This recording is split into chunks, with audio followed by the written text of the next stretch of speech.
Hola, buenas noches. Mi nombre es Amalia Altuna y en este trabajo me voy a basar en mi árbol genealógico educacional para hacer un análisis del impacto de las políticas educativas en las trayectorias educativas de los miembros de mi familia. Bueno, como es un árbol genealógico bastante numeroso, voy a dejar un tiempo para que lo lean, la diapositiva. Y bueno, algunas de las cosas que me llamaron la atención tiene que ver con que mucha del acceso a la educación fue en instituciones educativas católicas y también la diferencia en el acceso a la educación entre varones y mujeres. Bueno, dado que muchos de mis tíos y, bueno, incluso mis abuelos alcanzaron el nivel secundario, comienzo el análisis por el nivel secundario. Como aprendimos en la materia, el nivel secundario comenzó con un carácter sumamente elitista y selectivo. Se concebía con el propósito explícito de formar a la élite política, a los dirigentes, a los profesionales del país, y solo las clases dominantes tenían el privilegio de recibir la educación secundaria. Recién a partir del siglo XX comienza a perder este carácter exclusivo y se empiezan a crear diferentes colegios a lo largo y a lo ancho del país. Eh, y el primer colegio nacional de Entre Ríos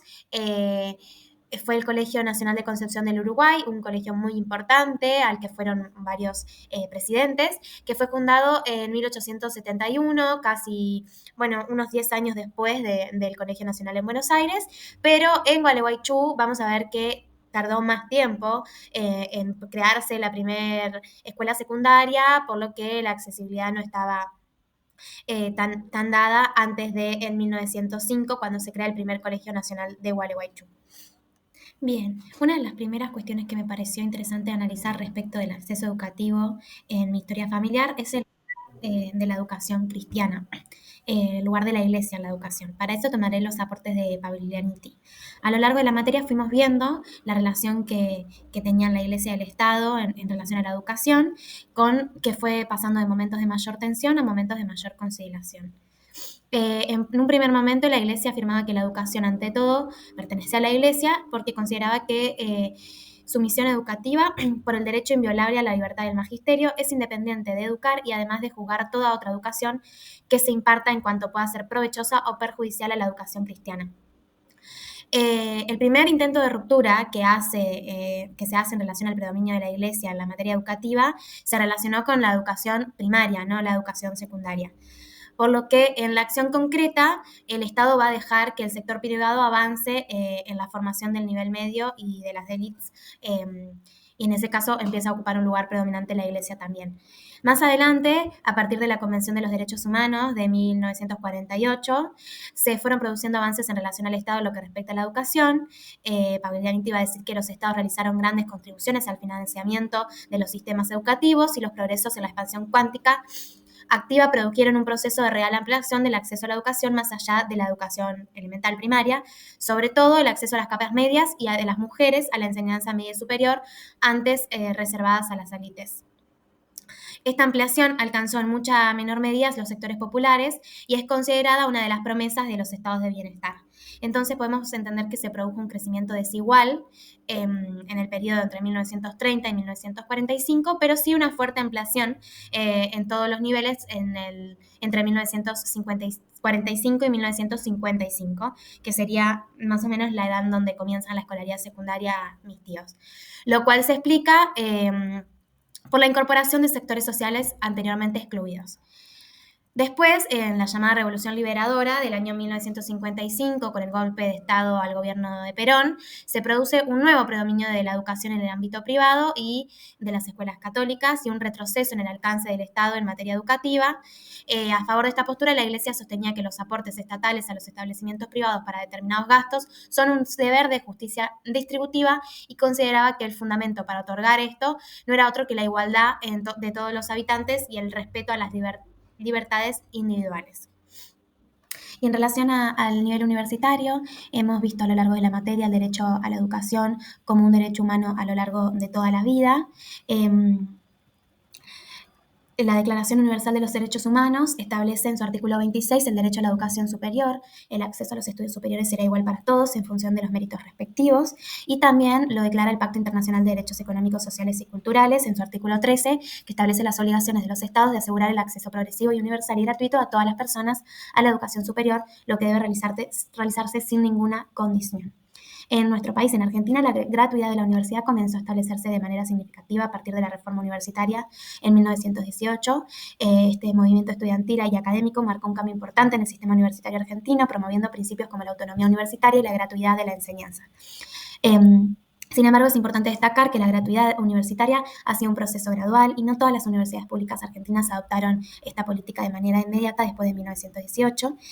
A lo largo de todo el siglo XX y especialmente a partir de la segunda mitad del siglo, la mayoría de las universidades públicas argentinas consolidaron la gratuidad como principio fundamental, garantizando así el acceso a la educación superior sin costo para los estudiantes.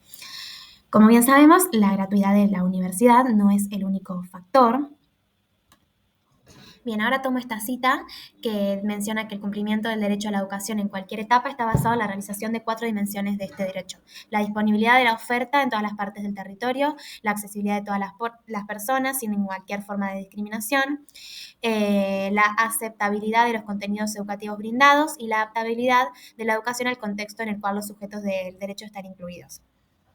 Y dice que cuando no se esté cumpliendo alguna de estas 4 dimensiones, el Estado está violando un derecho. Y yo me quedo fundamentalmente con la accesibilidad de la oferta y el tema de los estereotipos de género. Fundamentalmente porque en el caso de mi familia, al ser del interior, bueno, la disponibilidad de la oferta cerca en Entre Ríos no era una opción. Ahora hay cada vez más universidades abriéndose, públicas, gratuitas, pero antes, hasta hace poco, había que, para acceder a la universidad, por más de que sea gratis, había que poder costear los costos de la mudanza y de vivir en otra ciudad, que es bastante común en la gente del interior. Entonces, a eso me refiero con la disponibilidad de la oferta. Y por otro lado, bueno, la discriminación o los estereotipos de género en relación a, bueno, la cultura patriarcal que todavía perpetúa que las universidades no son, no, quizá en ese momento más, no eran el mejor lugar para una mujer. Tomo esta cita que menciona que las mujeres han tardado 6 siglos en acceder a las universidades y ahora hay que garantizar la ruptura de estereotipos de género y de la cultura patriarcal de manera que ellas puedan permanecer estudiando en las áreas que deseen, incluso ciencias, matemáticas, ingeniería y tecnología, donde siguen poco presentes y que logren concluir sus cursos elegidos participando en la toma de decisiones. Por un lado, por la familia de mi padre, que como pude explicar, se decidió mandar solo a los varones a la universidad, pero por otro lado también por la familia de mi madre, que si bien vivían en capital y tenían acceso a las universidades, bueno, por diferentes cuestiones culturales seguramente, no era como una prioridad de la mujer, pero también pensar en las carreras que eligieron muchas de esas mujeres, como psicología, ciencias de la educación, docencia, que son carreras bastante feminizadas y que tienen que ver con el rol esperado de la mujer y el cuidado y la ternura. Bueno, esta pregunta final, derecho o privilegio, no busca cuestionar la idea de la educación como derecho social, sino fundamentalmente asumir críticamente que esto no sucede, no sucedió de manera similar para todos y todas. En mi historia personal tuve la oportunidad de acceder a la universidad y de acceder a los gastos del traslado, de la mudanza, y esto tiene que ver con la trayectoria educativa de toda mi familia y el lugar que ha podido ocupar la educación en mi historia familiar. Para eso voy a tomar los aportes de Rinesi, que menciona que mientras que la escuela secundaria no era una obligación, mientras no era más que una posibilidad que el Estado ofrecía a las familias que querían para sus hijos una educación superior a la que sí era obligatoria, entonces la escuela secundaria representaba una alternativa entre otras y una alternativa que no dejaba de suponer cierto lujo. Y ni hablar por lo mismo de la universidad, que era un destino decididamente minoritario, reservado apenas en la representación de todo el mundo a aquel sector, ya previamente recortado entre los hijos de las familias que habían podido darse el lujo de acceder a la escuela secundaria y de no tener que ir a trabajar. Y habiéndola terminado, poder darse el segundo lujo de marchar, no ir al mercado de trabajo y poder estudiar. Entonces, esto, el acceso a la educación de mi familia puede entenderse dentro de esta idea de dos lujos en relación a la época.